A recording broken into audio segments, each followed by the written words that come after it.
Saudações a todos, me chamo Everton Pereira, sou do Polo UAB de Mundo Novo e estou cursando a disciplina de Matemática no Ensino Médio, em quinto semestre do curso de Licenciatura de Matemática pela UFMA. Este trabalho servirá como instrumento avaliativo para a disciplina acima citada. Abordarei e farei uma breve explicação sobre logaritmos naturais, no que diz respeito ao contexto histórico, desenvolvimento, definição, aplicação e resolução de problemas que envolvem esta tecnologia para a realização de cálculos matemáticos. Vamos iniciar nossa aula trazendo para o contexto histórico o surgimento dos logaritmos naturais. No final do século XVI, o desenvolvimento da astronomia e da navegação exigiam longos e exaustivos cálculos aritméticos. Mesmo com o aparecimento naquela época das frações decimais, era necessário um método que permitisse efetuar cálculos de maneira mais rápidas as três espécies de cálculos aritméticos. E quais são essas três espécies de cálculos aritméticos? A primeira espécie, que é denominada por ordem inferior, é formada pela adição e pela subtração. A segunda espécie, que é denominada por ordem mediana, é formada pela multiplicação e pela divisão. E a terceira espécie, que é denominada por ordem superior, é formada pela potenciação e radiciação. Ou seja, o que se buscava em um primeiro momento com os logaritmos naturais era a implicação de que uma ordem maior pudesse ser reduzida a uma ordem menor, tornando os cálculos mais simples. Vamos tratar agora do desenvolvimento dos logaritmos naturais e de seu grande pesquisador e difusor, o escocês John Napier. John Napier nasceu em 1550 e faleceu em 1617. Ele era um nobre escocês, teólogo e matemático que apresentou em 1614 as primeiras tábuas de logaritmos, que consistiam essencialmente de duas colunas de números. A cada número da coluna da esquerda correspondia um número da coluna da direita, sendo identificado como seu logaritmo. Napier considerava sua descoberta tão importante e perfeita que intitulou suas tábuas como uma descrição da maravilhosa regra dos logaritmos. Costumamos denominar os logaritmos naturais de logaritmos neperianos, em homenagem à sua importante contribuição no desenvolvimento desta ferramenta. Em determinadas situações, podemos nos deparar com a seguinte questão: para que servem os logaritmos naturais no meu dia a dia? Podemos encontrar duas respostas para verificarmos sua utilização. A primeira delas diz respeito à facilitação de cálculos matemáticos, com a mesma finalidade que a do século XVI. Uma segunda aplicação pode ser vista no cálculo de probabilidades, segundo o modelo do físico Franklin Benford, realizados em 1938. Trataremos agora da definição de logaritmo, ln de x. Seja x um número real positivo. Definiremos o logaritmo natural de x como a área da faixa h de 1 a x.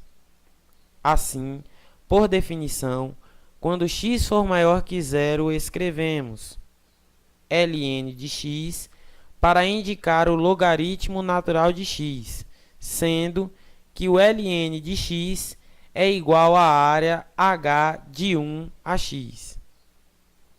Em particular, quando x é igual a 1, a área da faixa h de 1 a 1 reduz-se a um segmento de reta e, portanto, tem área igual a zero. Podemos afirmar que ln de 1 é igual a zero. Ln de x é maior que zero se x for maior que 1.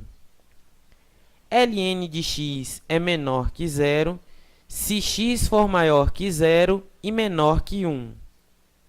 Não está definido ln de x quando x for menor que zero. Vamos tratar agora da denotação de logaritmos naturais. temos os seguintes elementos que compõem o logaritmo natural.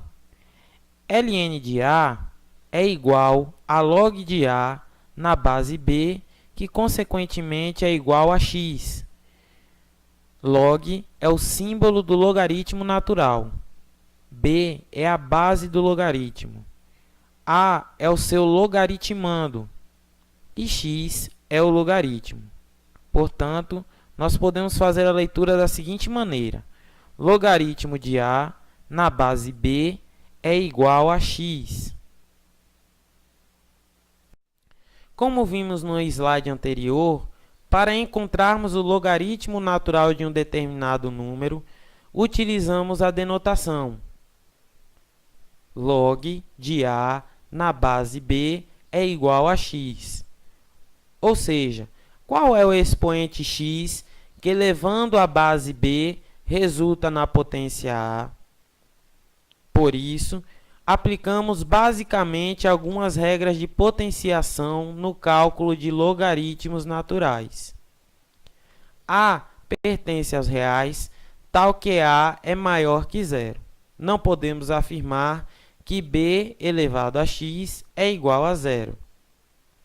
B pertence aos reais, tal que B é maior que zero e diferente de 1. Consideramos que a base B do logaritmando seja sempre de reais positivos e que seja diferente de 1, pois, como vimos pela definição, não existe área em um segmento de reta. E x pertence aos reais. Qualquer número real positivo ou negativo pode ser o expoente, ou seja, o logaritmo. Observando o comportamento do gráfico de ln de x, podemos visualizar que a hipérbole da função logarítmica corta o eixo x no ponto 1, provando que é estabelecido por definição. Vamos observar algumas das principais propriedades dos logaritmos naturais.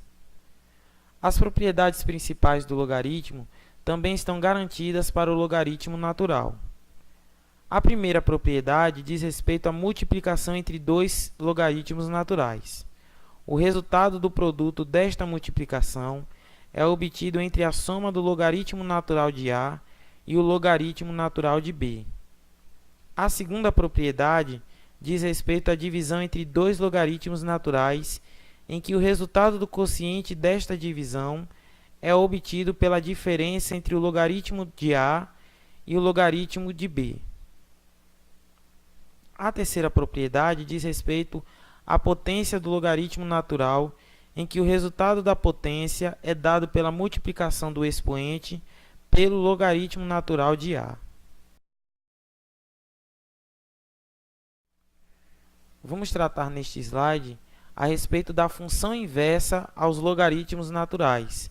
Esta função inversa é a função exponencial. Existe um único número real positivo cujo logaritmo natural é igual a 1.